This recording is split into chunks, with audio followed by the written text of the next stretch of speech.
నమస్తే, welcome to DTV news. Amaravati Mangalagiri ప్రజల కోసం యువనేత నారా లోకేష్ నిర్వహిస్తున్న ప్రజా దర్బార్ కు అనూహ్య స్పందన లభిస్తోంది.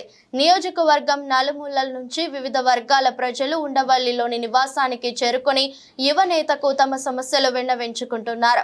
ఉదయం 7 గంటల ప్రాంతానికే వందలాది మంది ప్రజలు వినతి పత్రాలతో ఇంటి వద్ద బారులు తీరుతున్నారు.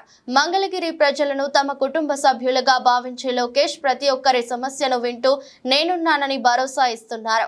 సోమవారం నాడు నియోజకవర్గానికి చెందిన పలువురు ప్రజలు తమ సమస్యలపై యువనేతను కలిసి తాము ఎదుర్కొంటున్న కష్టాలను తీర్చాలని విజ్ఞప్తి చేశారు.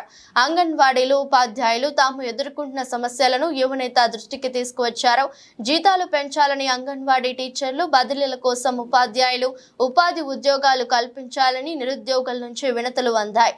విద్య, వైద్య ఖర్చులకు సాయం అందించాలని పలువురు కోరారు.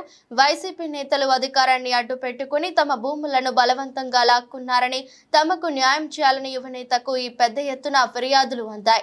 అందరి సమస్యలను ఓపికగా విన్న లోకేష్ సాధ్యమైనంత త్వరగా పరిష్కారం చూపుతానంటూ భరోసా ఇవ్వడంతో మంగళగిరి ప్రజలు హర్షం వ్యక్తం చేస్తున్నారు.